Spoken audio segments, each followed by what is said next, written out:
Bienvenue dans cet épisode bonus du SOAS Podcast. Cet épisode vous propose de vous concentrer sur un outil particulièrement puissant issu de l'épisode 5 de la saison 2 du SOAS Podcast. Il s'agit d'un extrait dédié à l'application concrète de la pyramide de Dietz, utilisée comme un levier d'accompagnement en entretien de coaching ou en consultation en gestion de carrière. Ce format court, accessible et pratico-pratique, a été pensé pour les personnes en transition, mais aussi pour les coachs, conseillers et professionnels de l'orientation qui souhaitent enrichir leur pratique. Prenez ce temps pour découvrir comment cet outil peut s'adapter à votre propre dynamique de changement. Bonne écoute. Voici donc les 6 niveaux logiques reformulés sous forme de questions guides puissantes. Je vais les lire lentement et vous proposer à chaque fois quelques sous-questions. Notez-les ou laissez-les résonner en vous. Base numéro 1, l'environnement. À quoi ressemble votre environnement professionnel actuel ? Qu'est-ce qui, dans votre cadre de travail, vous nourrit ? Et qu'est-ce qui vous freine ou vous épuise ? Avec qui travaillez-vous ? Où ? Quand ? Dans quelles conditions ?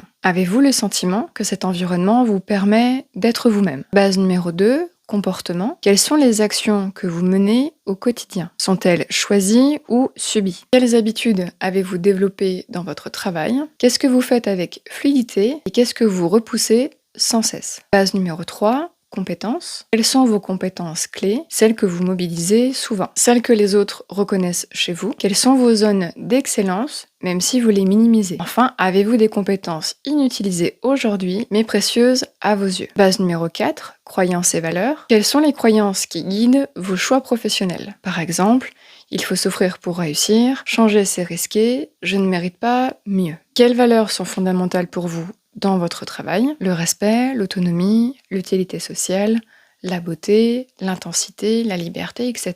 Vos valeurs sont-elles respectées dans votre situation actuelle? Base numéro 5, l'identité. Qui êtes-vous professionnellement aujourd'hui? Si vous deviez vous décrire en une phrase, que diriez-vous? Cette identité est-elle stable, en construction, en transition? Y a-t-il un décalage entre ce que vous faites et qui vous sentez être profondément? Base numéro 6, mission, vision, contribution. Pourquoi faites-vous ce que vous faites? Quel sens donnez-vous à votre travail? En quoi contribuez-vous? À quoi voulez-vous participer au-delà de vous-même? Et enfin, quel impact souhaitez-vous laisser à votre échelle? Ce questionnement peut paraître simple à première vue, mais il est radicalement structurant.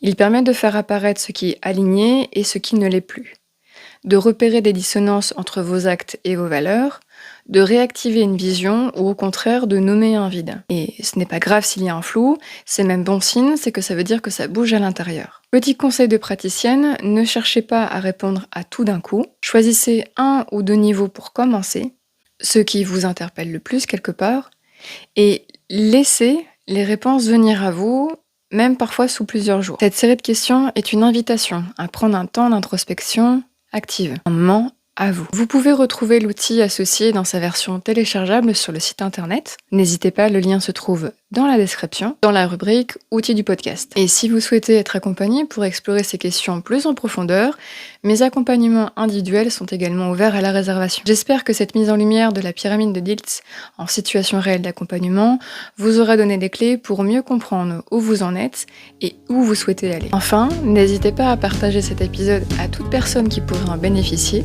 et laisser 5 étoiles au podcast, ça aiderait énormément mon travail. À liker, vous abonner.